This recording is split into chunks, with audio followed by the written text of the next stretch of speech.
All right, Chelsea, whenever you're ready. Alright, we all have those days where we feel like we just can't catch a break.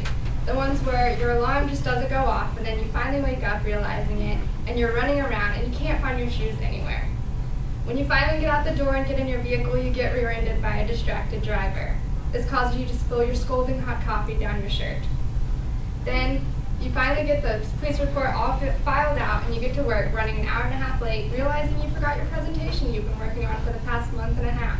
And now, on top of this really stressful day, you are now in trouble with your boss. Then when you think things can't get worse, you get a call from your parents saying your childhood pet died. A day like this can make anyone want to drink by 5 o'clock. Now, can you imagine having a rough life like this from the time you were born? In a biography of Eileen, as stated by IMDb, Eileen Wuornos, having suffered a very rough childhood, is widely considered to be America's first female serial killer. I've done hours of research online, and I've discovered the struggles from when she was a young girl to what she became as the infamous serial killer. Today, I want to help you reach a better understanding of what could cause a young girl to become a man-hating serial killer. The 3 things that are included in this are the beginning situation and her guardians, life on her own, and finding her love and just wanting to keep her. So let's start with the first point, the situation in the beginning. Every story has a beginning, and according to a story done on A&E TV featuring a bio of Eileen Wuornos, this story begins with a young dysfunctional love of Leo and Diane Pittman. They came together and they made the 2 children we know as Keith and Eileen Wuornos. Diane was left to be a mom raising the children on her own, and she couldn't handle it considering she was 15. So she pawned off her children on her parents, Laurie and Britta Wuornos. Laurie was an alcoholic and had a real mean temper, so it was really rough raising for the 2 siblings. This is Eileen when she was young, but despite her angelic appearance, she actually had an explosive temper, and this scared all the children away, so she was left having Keith, which was her brother who was a year older, being her best friend. By the age of 10, she was experimenting sexually with her brother. At the age of 11, she began prostituting herself for spare change and cigarettes. At 14, she then became pregnant with a baby boy, and the father was believed to be the child molester of the town, who had raped her. Her grandparents sent her to an Edward Mother's Clinic to have her baby, and as soon as it was had, she had to put it up for adoption without even seeing it.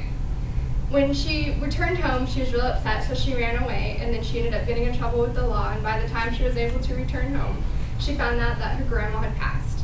Her grandpa decided he had had enough, and so he sent Keith and Eileen on their own to fend for themselves. Having never had the upbringing with the morals of the average household in America, Eileen stuck to what she knew best, which brings me to my second point. How on earth did this 15-year-old, how did she survive on her own? Well, she began living on the land and prostituting herself to make ends meet. This map shows that after 2 decades of searching, she went from Michigan all the way down to Daytona Beach, Florida, which is about a 19-hour drive if you do it straight, but it took her 10 years of prostituting to get there. By the time she found herself settled in Daytona Beach, Florida, she got the news that her grandpa had committed suicide. At this point, she decided to marry a man named Louis Feld, but it only lasted 9 weeks because her temper got the best of her, and she beat him with his walking cane. With the divorce going through, she found out that her brother had died of throat cancer. This led her, she couldn't handle it, so she decided to go back to prostituting on the exit ramps of Florida. At this point, at the age of 22, she shot herself in the abdomen trying to take her life, not being her first attempt. They didn't take her seriously when she went to the hospital, so they got her fixed and got her minimal psychological help. She then decided to rob a mini-mart in a bikini and took 3 years in jail. And when upon release, she went back to hitchhiking, prostituting, and drinking her alcohol. With a desire to just be loved, and men never really working out in her life, she became a lesbian at the age of 28. It was this decision that brought her most steady relationship into her life, bringing me to my last and final point. In 1986, she met a girl named Tyra, and they hit it off from the very beginning. Tyra earned an income by cleaning hotel rooms, while Eileen continued prostituting. Although Tyra did not approve of this, she allowed it to go on. When they started struggling for cash, they started having troubles in their relationship. Eileen was scared to lose Tyra, and she decided desperate times called for desperate measures. It was on November 30th, 1989, that Eileen robbed and killed her first victim, Richard Mallory. This is the mugshot from when she was captured for the murders she committed. In time, she killed 7 middle-aged men. According to an article found on EBSCO titled Damsel of Death, she would pull her victims in, acting like a distressed motorist, and when they would help her out, she would promise them sex if they went to a secluded area. It was there she would shoot them with her .22 caliber, and then she would rob them for their worth. She was interviewed on a documentary by Nick Broomfield, a man who has done multiple documentaries on her case, and she was quoted saying, "You have to kill Eileen Wuornos, because she'll kill again."